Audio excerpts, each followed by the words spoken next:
Look at how swollen they have my face looking. Look, I haven't had sleep and I lost count of how many days.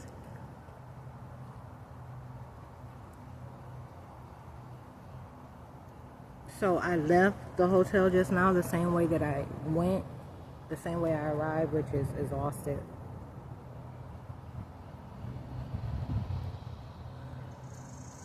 I got my little $50 deposit, but then I never find money. The feds never drop no money on the balance. Then I found 10. You know, this is the second 10 this year. Second $10 bill I found this year. The other one was at the hotel in, it's not Villa Rica, it's Carrollton. At that red roof outside near my car tire.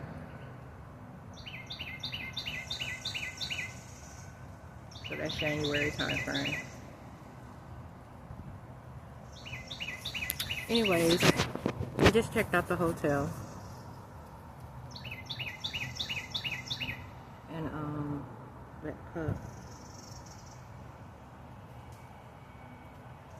use the bathroom. I was gonna attempt to try to tell one of those stories I was talking about. The time right now is like 12:15, 12:08. Both are very bad stories, and I'm gonna, I guess, one is about Josie, which is an elder Neanderthal, an old white female. She's like, I think she said she was 62. You know, it's been a couple of months now, so it's not as fresh, but I'm pretty sure she said 62. And yeah, because Ben, which is the real large guy that lives in the container near her house, he was talking about having just turned 63 and knowing that he should be able to get Social Security for sure now. And he was talking about he had sent in some paperwork. Y'all, let me tell you. So I guess I'll start with that because it's the furthest ago. I meet Josie because she stops me and she goes, "There's a big ass dog back there." And I said, "That's my dog. Look, we were..." Puppy, relax. Why you so hyper, babe? He's always on high alert. It's just something in him. But there's times too when it's like not quite high alert, and I view it more as paranoia. But you can imagine, y'all, they are dropping small bugs on me. It's like I can never sit near or under a tree. I'm telling you, you've never seen somebody have end up with so many bugs on them from sitting in the shade.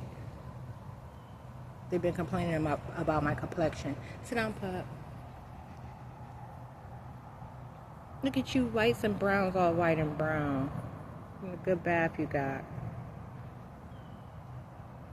You gonna sit?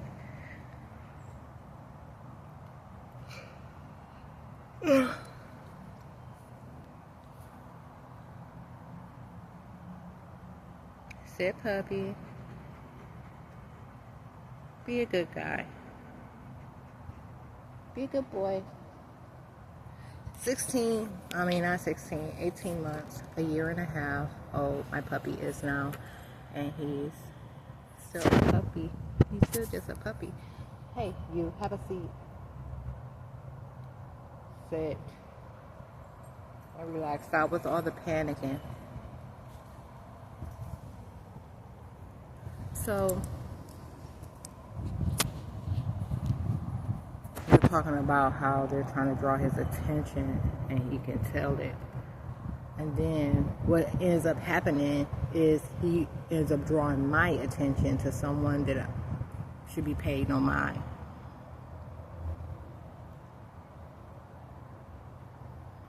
And with all of these tricks the feds play, You know what I'm saying? I'm always making sure.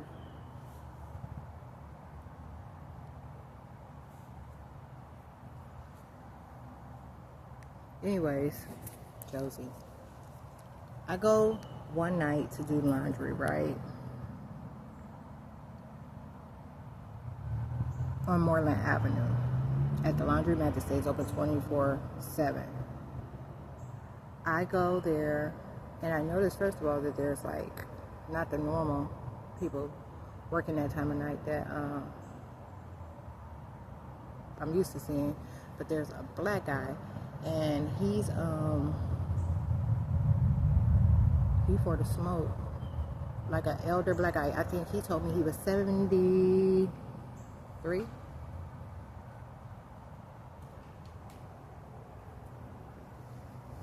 And I say he was for the smoke because, like, you know, when I walk in, I said, I greeted him like I normally, you know, greet people. I asked him for the key to the restroom. Something was said in between there that got us on the topic of the ways of the world.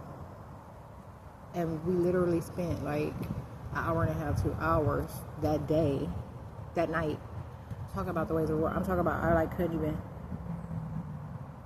for real, be on top of my, anyways, we spent like an hour and a half talking while I washed clothes. But I had my dog tethered behind the plaza, okay? And I had told him that. I was so like, I'd be like, okay, I'm about to go check on my dog, my puppy. And he'd be like, okay, or whatever. I'm going to check on my puppy. This is as soon as I get there, okay? And I notice when I walk in, also, like this super huge white guy, looked like a giant compared to everyone else, in there with his shirt off, letting it all hang out. You know, like bumpkin type.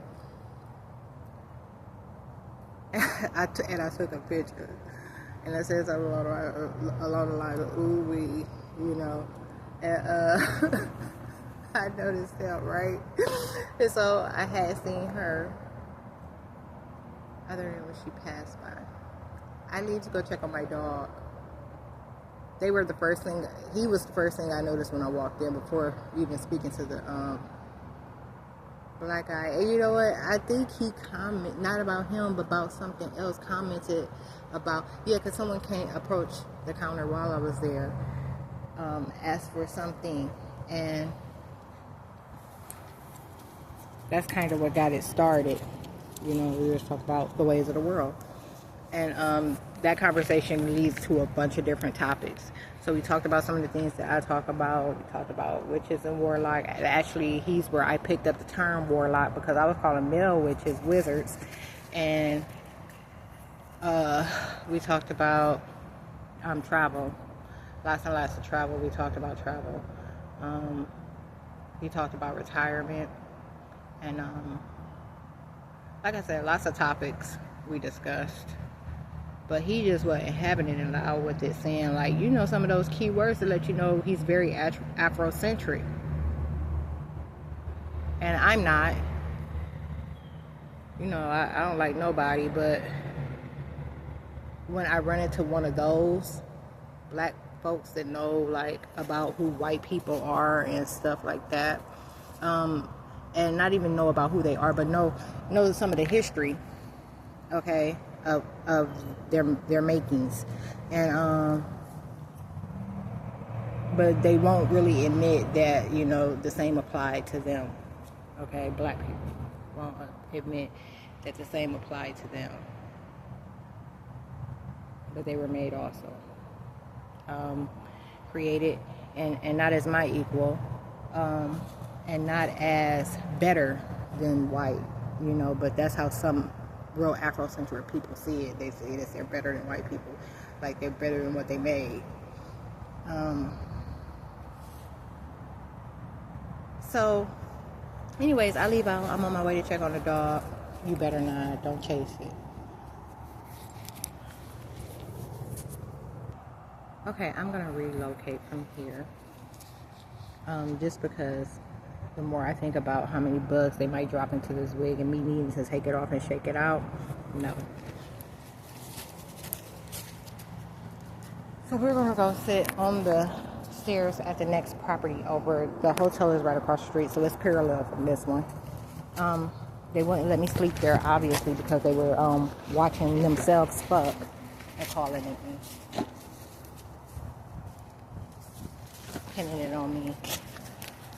Okay, so moving along with the story, I go and I'm going to get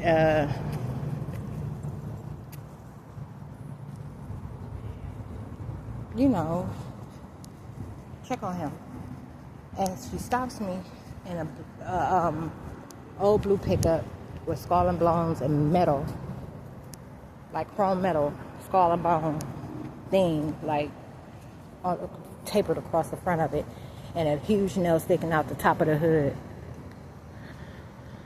And she says that to me or whatever.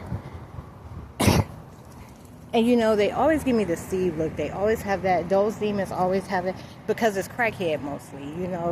It's the crack demon.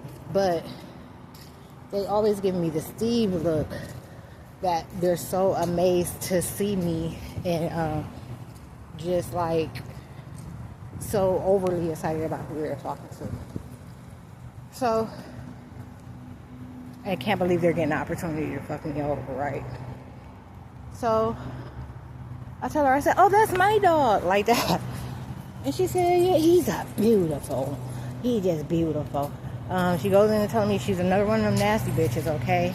Like this, and she talked just as nasty as she is, okay? So she tells me about having a dog. She's another one of those, just like the house in Oklahoma, the property behind mine, north of mine.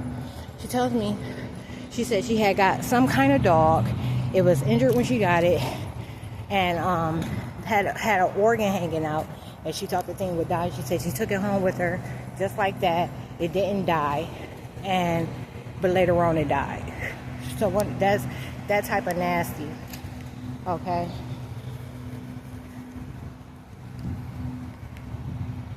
So this is a funny, like, some of the details are funny.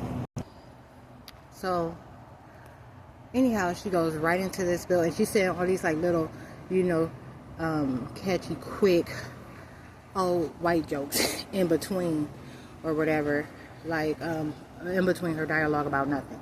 They're like, really, she's rambling on to me about nothing, but let me know a little bit about her past. And I told her, I said, yeah, sit down. I told her, I said, yeah, I have him tethered there because, as you see, what is mosquitoes doing out? Puppy, sit down. You always a part of some witchery. Sit.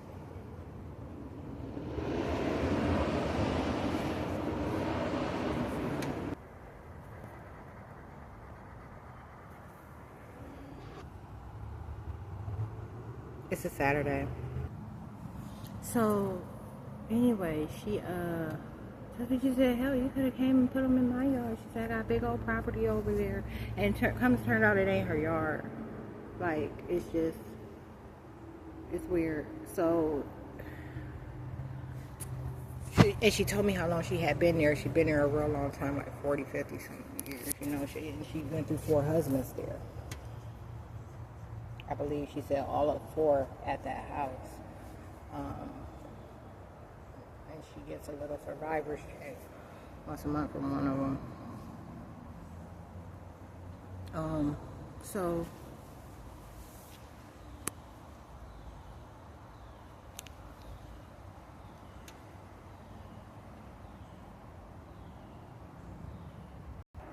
So anyways, I'm like, oh, that is so sweet. I said, I would really appreciate that.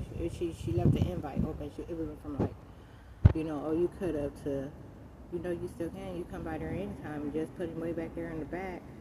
you know, and where nobody is sitting down by the river or, or whatever. And I was like, oh, okay. And so, anyhow, I told her I need to check on him. And I'm talking about, y'all, talk about somebody just running their mouth on the bitch was high, so she was speeding. And when she doesn't have it, she kind of stutters, okay? And she's a blonde, like most people know her because of her, she's real small, petite, little short female, and she wears her hair up in a ponytail with the long blonde ponytail hanging off to the side of the front of her face, and all the little, you know, frills coming off. She used to be a Marine. She used to be a stripper. She used to be not a Hellcat, but like belonged to some sort of bike affiliation, bikers type thing. And she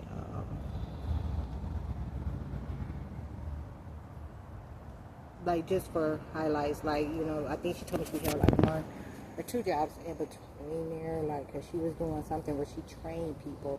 So it was like combative. She was a combatives trainer, and she was showing guys how not to get distracted by females or something like that, you know, like, anyways.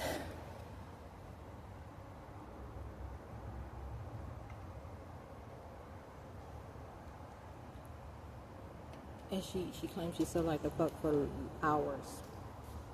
And I told y'all a long time ago, I don't know where hour the fucking came from. Like, something's wrong. It don't go like that.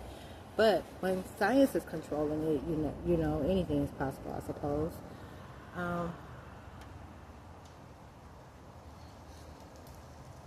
Because I'm saying you got these things that can't even, like, produce a vaginal hormone to get us to the...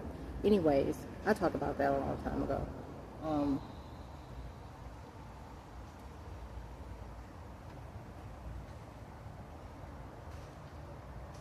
So she's like, she's 60 something. She says she's still sexually active or whatever. And it was like the next time I saw her, I ended up telling her that I wasn't sexually active. But look, the next time I saw, anyhow, I go see my dog, check on him, he's doing fine. You know, make sure ain't nobody gave him nothing. And I'm like, why in the hell? I was like, that bitch was plotting on me. Why in the fuck would she be like, how you come across my dog? But she's one of the, she scrap metal and stuff. So you'll catch her behind buildings looking for shit to take. And I guess that's what happened when she came across my dog. But,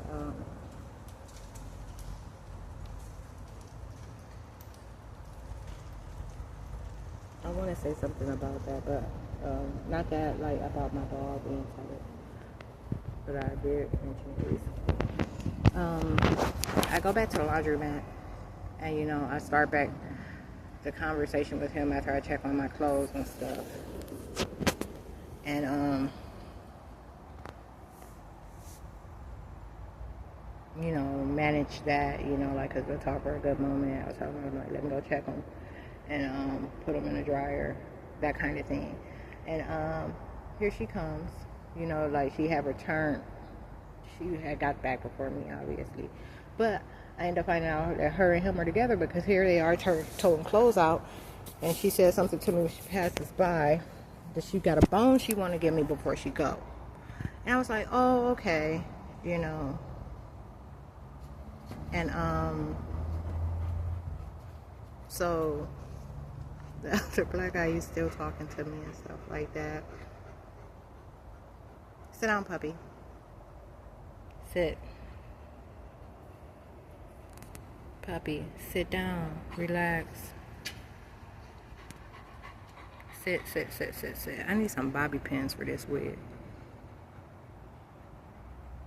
Sit.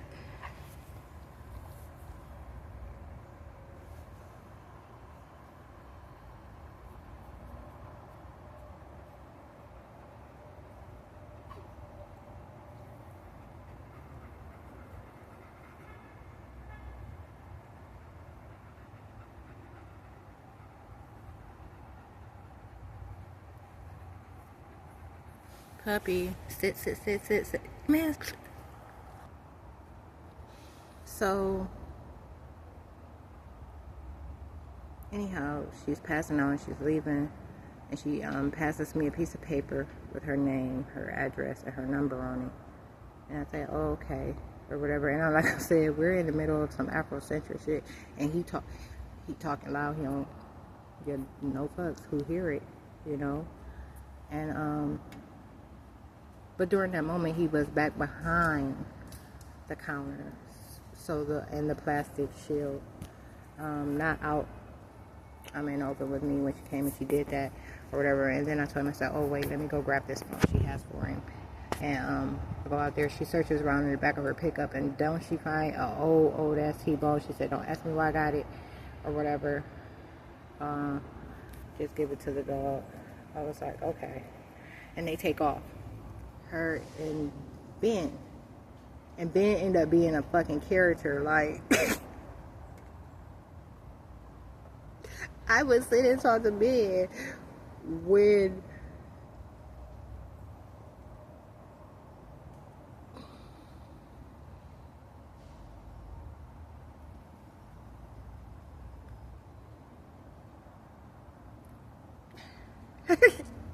so wait, y'all, the next day I do a recon, and I go by here because I was familiar with where she was telling me it was.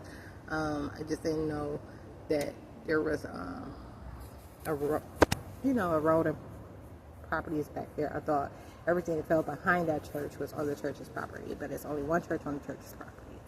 And then her and two other houses are on the other side of the road. And so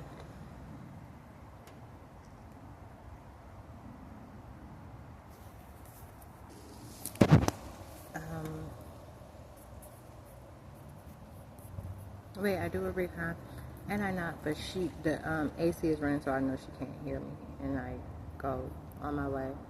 And then I think I checked back like that next day. But after yeah, her power was just like ain't no way. And I knew she was gonna like invite me to stay there. And it's weird because she had told me about the container when she first met me. This is like all part of the first conversation. She ate up like 20-30 minutes of time, right? She was like, but it could be yours. And I'm like, have a like blank stupid smile on my face, like, because I don't know why she would mention it to me, like but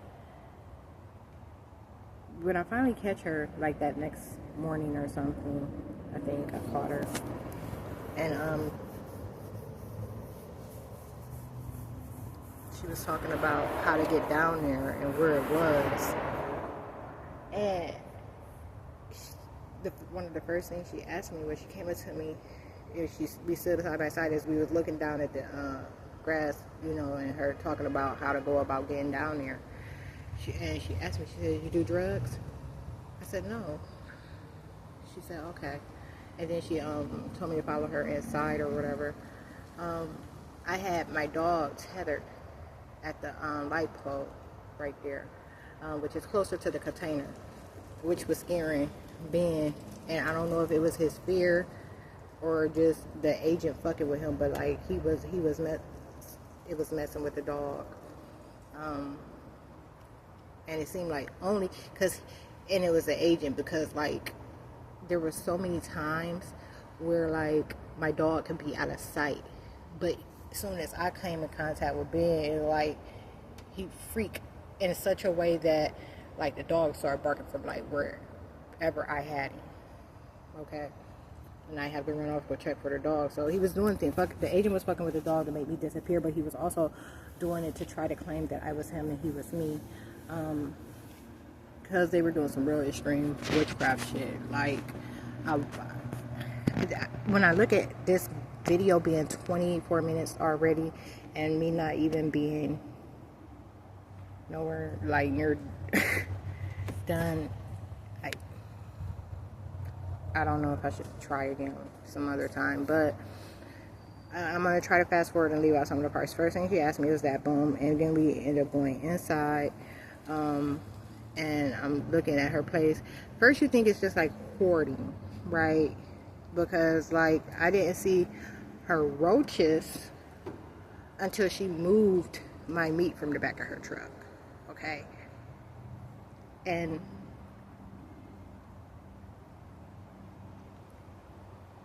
I'm thinking about Ben when I brought it up to Ben, what he said to me. I'm telling you, y'all, he ended up being so motherfucking funny.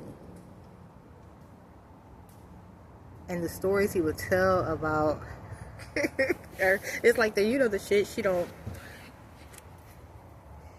friend of me, you know. And anyways, so she routes us to her bedroom where she sits on the bed, and is Ben already in there? I think during this time he might have already been there or on his way, okay? And so he's coming, he comes in, you know. When he gets there, she takes out the stuff and she starts cutting it up, like making lines or whatever. And I asked her, I said, what is that? You know, like, she said, it's speed. And I said, what's the difference between speed and something else or whatever? And she said, because look, and it was a drug education thing. We were just talking about drugs and how I'm green and be asking questions but never interested, and you know, that's how that went. They're attacking me so bad.